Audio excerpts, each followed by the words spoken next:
ఇది నేను పోటీ చేద్దాం అనుకుంది ఎమ్మెల్యేగానా ఎంపీగానా అని అనుకున్నాను. సమస్య ఏముందంటే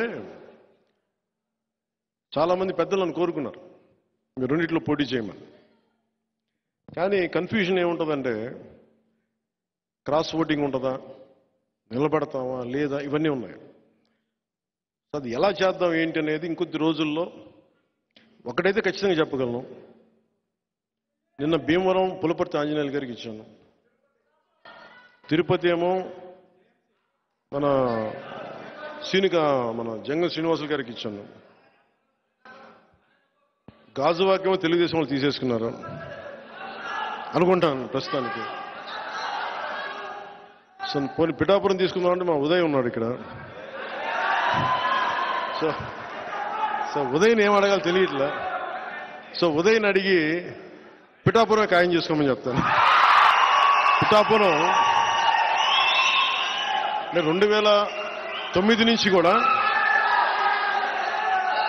2009 నుంచి కూడా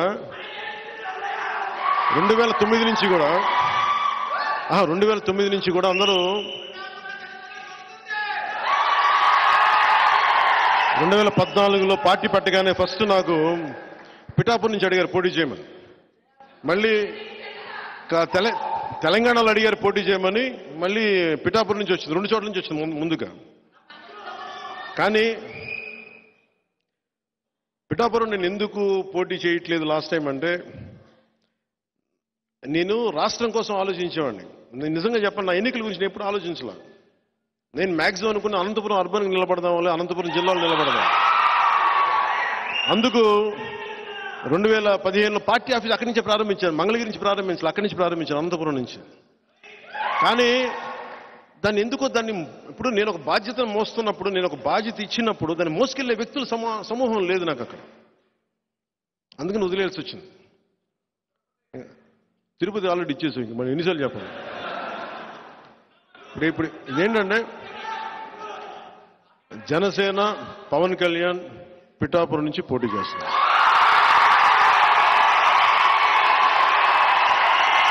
నా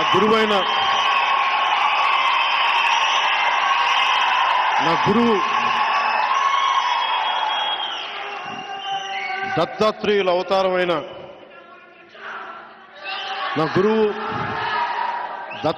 అవతారమైన శ్రీపాద శ్రీవల్లభుడు జన్మస్థలం అది, శక్తిపీఠం అది. అక్కడి నుంచి పోటీ చేస్తాం. అనంతపురంలో కొడదాం తర్వాత భవిష్యత్తులో. ఇప్పుడు పొత్తు కొట్టనే, తర్వాత జనసేన కొడదాం.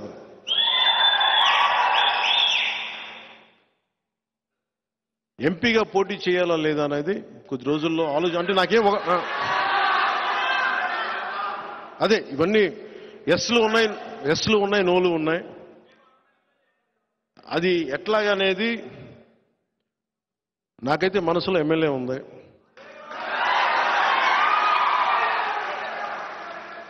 అందుకని నేను దాని మీద ఏం వ్యాఖ్యానించట్లేదు. పెద్దలతో మాట్లాడి నా నిర్ణయం చెప్తాను వాళ్ళకి.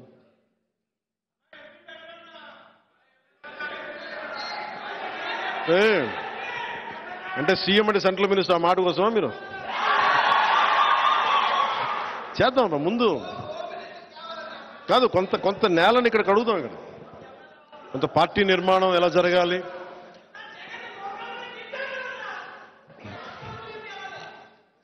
ఎక్కడికి అంటే ఇవన్నీ కూర్చోబెట్టుకొని ఇవన్నీ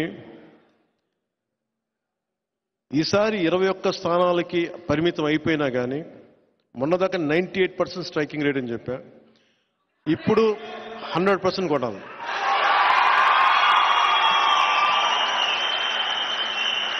పొత్తులో ఉన్న మద్దతుదారులకి, తెలుగుదేశం మద్దతుదారులకి, భారతీయ జనతా పార్టీ మద్దతుదారులకి ఈ సభావేదికని పురస్కరించుకుని, అలాగే మన మద్దతుదారులందరికీ, ప్రజాస్వామ్యాన్ని నిలబడాలని కాంక్షించే ప్రతి ఒక్కరికి కూడా నా విన్నపం, ఈ ఎన్నికల్లో 21 సీట్లు మాకు సంపూర్ణమైన మెజారిటీ ఇవ్వండి. మాకు